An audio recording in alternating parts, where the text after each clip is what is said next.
दोस्तों नमस्कार। UGC net पाठ्यक्रम श्रृंखला में आज हम पढ़ने जा रहे हैं कहानी चीफ की दावत। इसके लेखक हैं भीष्म साहनी जी। भीष्म साहनी जी प्रगतिशील कहानी परंपरा के कथाकार हैं। उनके विचारों में यशपाल और प्रेमचंद के विचारों की छाप स्पष्ट दिखाई देती है। यह कहानी पहला पाठ नामक कहानी संग्रह में संकलित है और कहानी का प्रकाशन वर्ष है 1956। चीफ की दावत एक ऐसी कहानी है जो एक माँ के त्याग और बेटे की उपेक्षा का एक ताना बाना सा बुनती है। माँ ने बेटे को पाल पोस कर बड़ा किया है, पर वही बेटा बुढ़ापे में उस माँ को बोझ समझता है। यहाँ एक माँ का दर्द बड़ी गहरी संवेदना के साथ उकेरा गया है। मध्यम वर्गीय परिवारों की सोच पर लेखक ने एक करारा व्यंग किया है। कहानी में मध्यम वर्गीय समाज के खोखलेपन व दिखावटीपन को भी दिखाया गया है। यह कहानी आज भी उतनी ही प्रासंगिक है जितनी कि उस समय थी जब इसे लिखा गया था। तो चलिए पढ़ते हैं कहानी चीफ की दावत। आज मिस्टर श्यामनाथ के घर चीफ की दावत थी। श्यामनाथ और उनकी पत्नी को पसीना पोंछने की फुर्सत न थी। पत्नी ड्रेसिंग गाउन पहने, उलझे हुए बालों का जूड़ा बनाए, मुंह पर फैली हुई सुर्खी और पाउडर को मले, और मिस्टर श्यामनाथ सिगरेट पर सिगरेट फूंकते हुए चीज़ों की फहरिस्त हाथ में थामे एक कमरे से दूसरे कमरे में आ जा रहे थे। आखिर 5 बजते बजते तैयारी मुकम्मल होने लगी। कुर्सियाँ, मेज, तिपाइयाँ, नैपकिन, फूल सब बरामदे में पहुँच गए। ड्रिंक का इंतज़ाम बैठक में कर दिया गया। अब घर का फालतू सामान अलमारियों के पीछे और पलंगों के नीचे छिपाया जाने लगा। तभी श्यामनाथ के सामने सहसा एक अड़चन खड़ी हो गई। माँ का क्या होगा? इस बात की ओर उसका न उसकी कुशल गृहिणी का ध्यान गया था। मिस्टर श्यामनाथ श्रीमती जी की ओर घूरकर अंग्रेजी में बोले, माँ का क्या होगा? श्रीमती काम करते करते ठहर गई और थोड़ी देर तक सोचने के बाद बोली, इन्हें पिछवाड़े इनकी सहेली के घर भेज दो। रात भर बेशक वहीं रहे, कल आ जाएं। श्यामनाथ सिगरेट मुंह में रखे सिकुड़ी आंखों से श्रीमती के चेहरे की ओर देखते हुए पल भर सोचते रहे। फिर सिर हिलाकर बोले, नहीं, मैं नहीं चाहता कि उस बुढ़िया का आना जाना यहाँ फिर से शुरू हो। पहले ही बड़ी मुश्किल से बंद किया था। माँ से कहें कि जल्दी ही खाना खा के शाम को ही कोठरी में चली जाए। मेहमान कहीं 8 बजे आएंगे, इससे पहले ही अपने काम से निपट ले। सुझाव ठीक था, दोनों को पसंद आया। मगर फिर सहसा श्रीमती जी बोल उठी। जो वह सो गई और नींद में खर्राटे लेने लगी तो साथ ही तो बरामदा है जहाँ लोग खाना खाएंगे, तो इन्हें कह देंगे कि अंदर से दरवाज़ा बंद कर ले। मैं बाहर से ताला लगा दूंगा, या माँ को कह देता हूँ कि अंदर जाकर सोए नहीं, बैठी रहे, और क्या। और जो सो गई तो डिनर का क्या मालूम कब तक चले, 11-11 बजे तक तो तुम ड्रिंक ही करते रहते हो। श्यामनाथ कुछ खींच उठे, हाथ झटकते हुए बोले, अच्छी भली है भाई के पास जा रही थी, तुमने यूं ही खुद अच्छा बनने के चक्कर में बीच में टांग अड़ा दी। वाह, तुम माँ और बेटे की बातों में मैं क्यों बुरी बनूं? तुम जानो और वह जाने। मिस्टर श्यामनाथ चुप रहे। यह मौका बहस का न था, समस्या का हल ढूंढने का था। उन्होंने घूमकर माँ की कोठरी की ओर देखा। कोठरी का दरवाज़ा बरामदे में खुलता था। बरामदे की ओर देखते हुए झट से बोले, मैंने सोच लिया है, और उन्हीं कदमों माँ की कोठरी के बाहर जा खड़े हुए। माँ दीवार के साथ एक चौकी पर बैठी दुपट्टे में मुंह सिर लपेटे माला जप रही थी। सुबह से तैयारी होती देखते हुए माँ का भी दिल धड़क रहा था।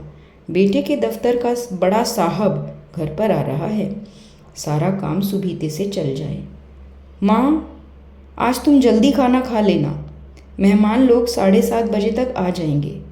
माँ ने धीरे से मुंह पर से दुपट्टा हटाया और बेटे को देखते हुए कहा, आज मुझे खाना नहीं खाना है बेटा। तुम तो जानते हो मांस मछली बने तो मैं कुछ नहीं खाती। जैसे भी हो अपने काम से जल्दी निपट लेना। अच्छा बेटा।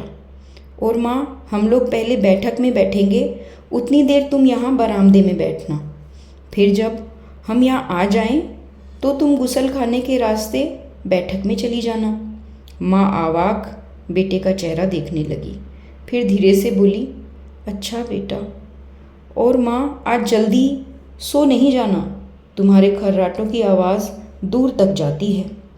माँ लज्जित सी आवाज़ में बोली, क्या करूँ बेटा, मेरे बस की बात नहीं है। जब से बीमारी से उठी हूँ नाक से सांस ही नहीं ले सकती। मिस्टर श्यामनाथ ने इंतज़ाम तो कर दिया, फिर भी उनकी उधेड़ बुन खत्म नहीं हुई। जो चीफ अचानक उधर आ निकला तो 8-10 मेहमान होंगे, देसी अफसर, उनकी स्त्रियाँ, कोई भी गुसल खाने की तरफ जा सकता है। क्षोभ और क्रोध में वह झुंझलाने लगे। एक कुर्सी को उठाकर बरामदे की कोठरी के बाहर रखते हुए बोले, आओ माँ, इस पर ज़रा बैठो तो।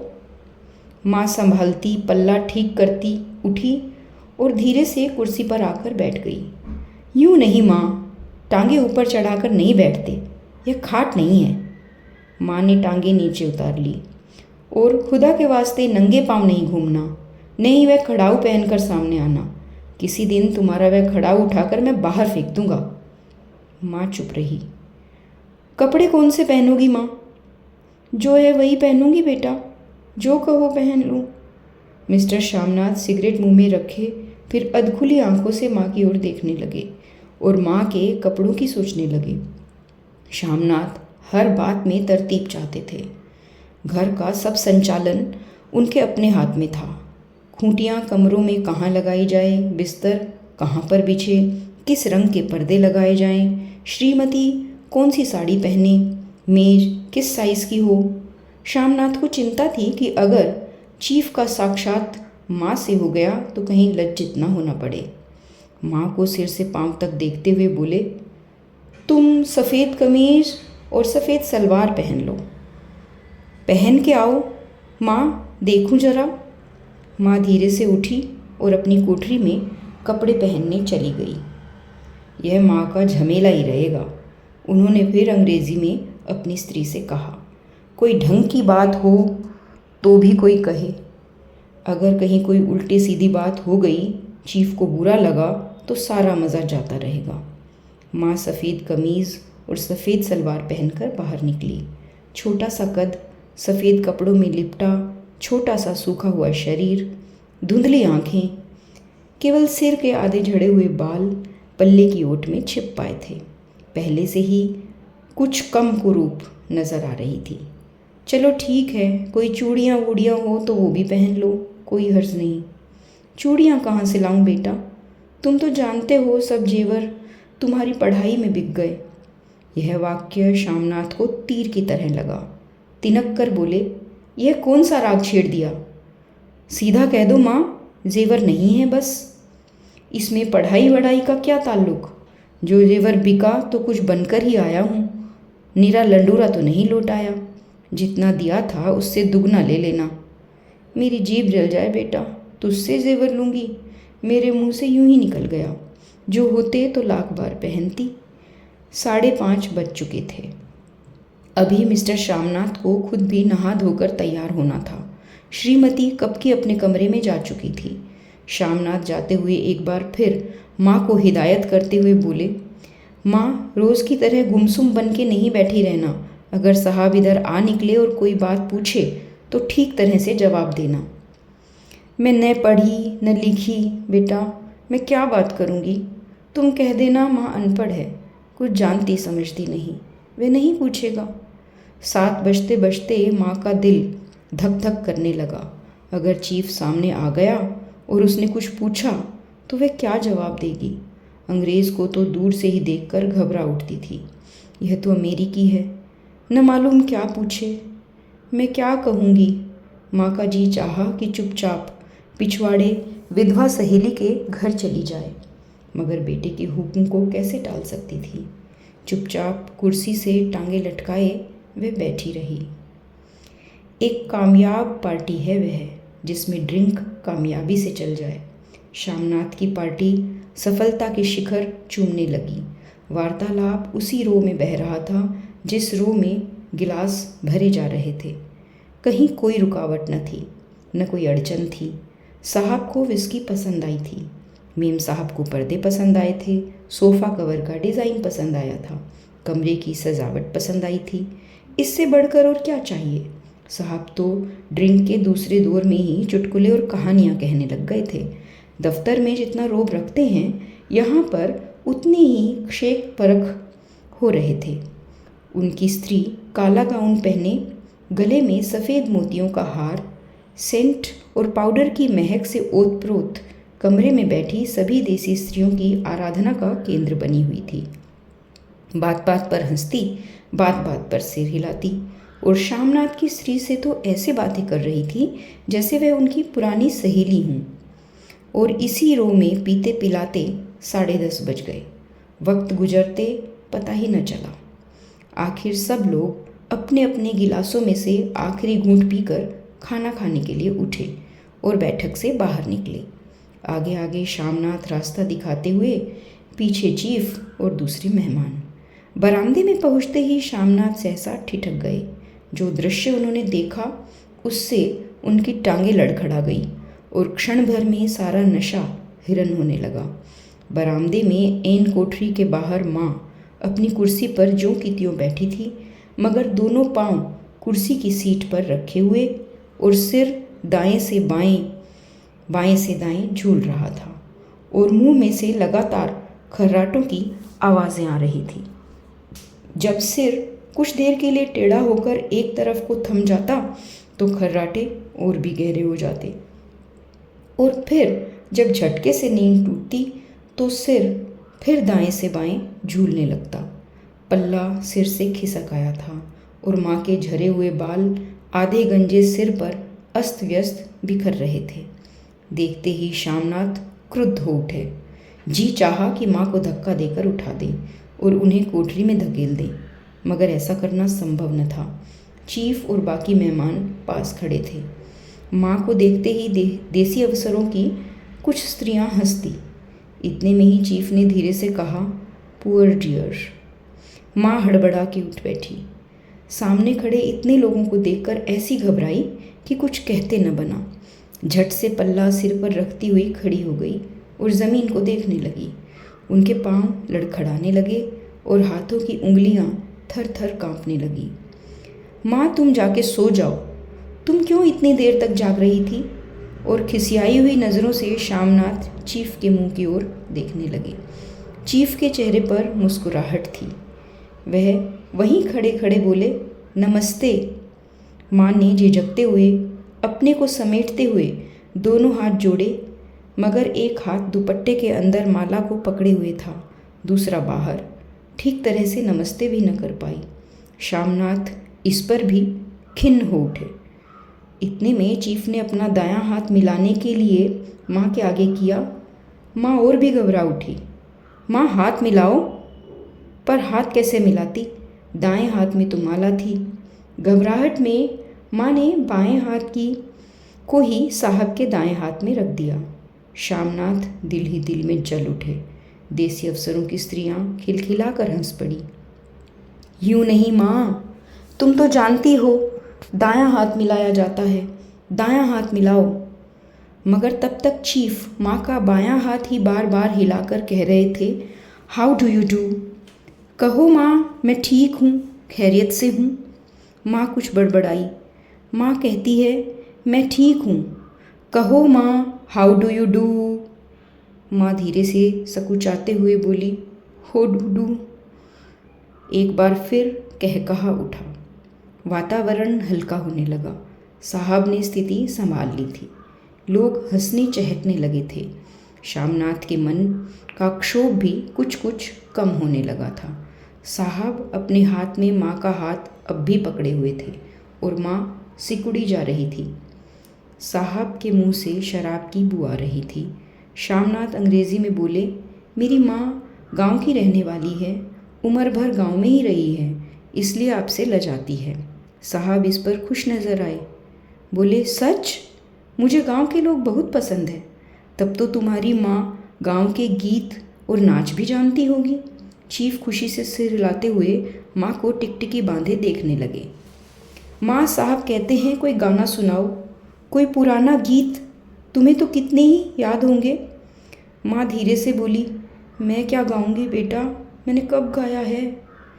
वाह माँ, मेहमान का कहा भी कोई टालता है। साहब ने इतनी रीत से कहा है, नहीं गाओगी तो साहब बुरा मान जाएंगे। मैं क्या गाऊं बेटा, बेटा मुझे क्या आता है। वाह, कोई बढ़िया टप्पे सुना दो, दो पतर अनारा दे। देसी अफसर और उनकी स्त्रियों ने इस सुझाव पर तालियां पीटी। माँ कभी दीन दृष्टि से बेटे के चेहरे को देखती, कभी पास खड़ी बहू के चेहरे को। इतने में बेटे ने गंभीर आदेश भरे लहजे में कहा, माँ। इसके बाद हाँ या ना का सवाल ही न उठता था। माँ बैठ गई और क्षीण दुर्बल लरचती आवाज़ में पुराना विवाह का गीत गाने लगी। हरियाणी माए हरियाणी भैणे, हरिया ते भागे भरिया हैं। देसी स्त्रियां खिलखिला के हंस उठी। 3 पंक्तियां गा के माँ चुप हो गई। बरामदा तालियों से गूंज उठा। साहब तालियां पीटना बंद ही न करते थे। शामनाथ की खींच प्रसन्नता और गर्व में बदल उठी थी। माँ ने पार्टी में नया रंग भर दिया था। तालियां थमने पर साहब बोले, पंजाब के गाँव की दस्तकारी क्या है। शामनाथ खुशी से झूम रहे थे। बोले, ओ बहुत कुछ साहब, मैं आपको एक सेट उन चीज़ों का भेंट करूँगा, आप उन्हें देखकर खुश होंगे। मगर साहब ने सिर हिलाकर अंग्रेज़ी में फिर पूछा, नहीं, मैं दुकानों की चीज़ नहीं मांगता। पंजाबियों के घरों में क्या बनता है, औरतें खुद क्या बनाती हैं। शामनाथ कुछ सोचते हुए बोले, लड़कियाँ गुड़ियाँ बनाती हैं, औरतें फुलकारियाँ बनाती हैं। फुलकारी क्या? शामनाथ फुलकारी का मतलब सुझाने की असफल चेष्टा करने के बाद माँ को बोले, क्यों माँ, कोई पुरानी फुलकारी घर में है? माँ चुपचाप अंदर गई और अपनी पुरानी फुलकारी उठा लाई। साहब बड़ी रुचि से फुलकारी देखने लगे। फुलकारी पुरानी थी, जगह जगह से उसके तागे टूट रहे थे और कपड़ा फटने लगा था। साहब की रुचि देखकर शामनाथ बोले, यह फटी हुई है साहब, मैं आपको नई बनवा दूंगा। माँ बना देगी? क्यों माँ, साहब को फुलकारी बहुत पसंद है, इन्हें ऐसी ही एक फुलकारी बना दोगी ना? माँ चुप रही। फिर डरते डरते धीरे से बोली, अब मेरी नज़र कहाँ है बेटा, बूढ़ी आंखें क्या देखेगी। मगर माँ का वाक्य बीच में ही तोड़ते हुए शामनाथ साहब को बोले, वह ज़रूर बना देगी, आप उसे देखकर खुश होंगे। साहब ने सिर हिलाया, धन्यवाद किया और हल्के हल्के झूमते हुए खाने की मेज़ की ओर बढ़ गए। बाकी मेहमान भी उनके पीछे हो लिए। जब मेहमान बैठ गए और माँ पर से सबकी नज़रें हट गई तो माँ धीरे से कुर्सी पर से उठी और सबसे नज़रें बचाती हुई अपनी कोठरी में चली गई। मगर कोठरी में बैठने की ही देर थी कि माँ की आंखों से छल छल आंसू बहने लगे। वह दुपट्टे से बार बार उन्हें पोंछती, पर बार बार वह उमड़ आते, जैसे बरसों का बांध तोड़कर उमड़ आए हों। माँ ने बहुतेरा दिल को समझाया, हाथ जोड़े, भगवान का नाम लिया, बेटे को चिरायु होने की प्रार्थना बार बार की, आंखें बंद की, मगर आंसू बरसात के पानी की तरह जैसे थमने में ही न आते थे। आधी रात का वक्त होगा। मेहमान खाना खाकर एक एक करके जा चुके थे। माँ दीवार से सटकर बैठी, आंखें फाड़े दीवार को देखे जा रही थी। घर के वातावरण में तनाव ढीला पड़ चुका था। मोहल्ले की निस्तब्धता शामनाथ के घर पर भी छा चुकी थी। केवल रसोई में प्लेटों के खनकने की आवाज़ आ रही थी। तभी सहसा माँ की कोठरी का दरवाज़ा जोर से खटकने लगा। माँ, दरवाज़ा खोलो। माँ का दिल बैठ गया। हड़बड़ा कर उठ बैठी। क्या मुझसे फिर कोई भूल हो गई? माँ कितनी देर से अपने को कोस रही थी कि क्यों उन्हें नींद आ गई, क्यों वह ऊँघने लगी। क्या बेटे ने अभी तक क्षमा नहीं किया? माँ उठी और कांपते हाथों से दरवाज़ा खोल दिया। दरवाज़ा खुलते ही शामनाथ झूमते हुए आगे बढ़ाए और माँ को आलिंगन में भर लिया। ओ अम्मी, तुमने तो आज रंग ला दिया। साहब तुमसे इतना खुश हुआ कि क्या कहूँ। ओ अम्मी अम्मी। माँ की छोटी सी काया सिमट कर बेटे के आलिंगन में छिप गई। माँ की आंखों में फिर आंसू आ गए। उन्हें पोंछती हुई धीरे से बोली, बेटा तुम मुझे हरिद्वार भेज दो, मैं कब से कह रही हूँ। शामनाथ का झूमना सहसा बंद हो गया। उनकी पेशानी पर फिर से तनाव के बल पड़ने लगे। उनकी बाहें माँ के शरीर पर से हट गई। क्या कहा माँ? यह कौन सा राग तुमने फिर छेड़ दिया? शामनाथ का क्रोध बढ़ने लगा था। बोलते गए, तुम मुझे बदनाम करना चाहती हो ताकि दुनिया कहे कि बेटा माँ को अपने पास नहीं रख सकता। नहीं बेटा, अब तुम बहू के साथ जैसा मन चाहे रहो। मैंने अपना खा पहन लिया, अब यहाँ क्या करूँगी। जो थोड़े दिन की ज़िंदगी बची है, भगवान का नाम लूँगी। तुम मुझे हरिद्वार भेज दो। तुम चली जाओगी तो फुलकारी कौन बनाएगा? साहब से तुम्हारे सामने ही फुलकारी देने का इकरार किया है। मेरी आंखें अब नहीं हैं बेटा जो फुलकारी बना सकूं। तुम कहीं और से बनवा लो, बनी बनाई ले लो। माँ तुम मुझे धोखा दे के यूँ चली जाओगी, मेरा बनता काम बिगाड़ोगी। जानती नहीं साहब खुश होगा तो मुझे तरक्की मिलेगी। माँ चुप हो गई। फिर बेटे के मुंह की ओर देखती हुई बोली, क्या तेरी तरक्की होगी? क्या साहब तेरी तरक्की कर देगा? क्या उसने कुछ कहा है? कहा नहीं, मगर देखती नहीं कितना खुश गया है। कहता था जब तेरी माँ फुलकारी बनाना शुरू करेगी तो मैं देखने आऊँगा कि कैसे बनाती है। जो साहब खुश हो गया तो मुझे इससे बड़ी नौकरी भी मिल सकती है। मैं बड़ा अफसर बन सकता हूँ। माँ के चेहरे का रंग बदलने लगा। धीरे धीरे उनका झुर्रियों भरा मुंह खिलने लगा। आंखों में हल्की हल्की चमक आने लगी। तो तेरी तरक्की होगी बेटा। तरक्की यूं ही हो जाएगी।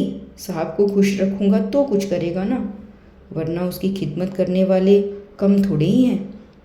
तो मैं बना दूंगी बेटा, जैसा बन पड़ेगा बना दूंगी। और माँ दिल ही दिल में फिर बेटे के उज्जवल भविष्य की कामनाएं करने लगी। और मिस्टर शामनाथ, अब सो जाओ माँ, कहते हुए तनिक लड़खड़ाते हुए अपने कमरे की ओर घूम गए। तो यह थी कहानी चीफ की दावत। दोस्तों, अगर आपको मेरा यह कहानी पठन पसंद आता है तो कृपया मेरे इस चैनल को लाइक शेयर ज़रूर करें। और अगर आपके कुछ सुझाव हैं कि मैं अपने इस कहानी पठन को और बेहतर कैसे बना सकती हूँ तो कृपया अपने सुझाव भी कमेंट बॉक्स में ज़रूर दें। धन्यवाद, बहुत बहुत धन्यवाद।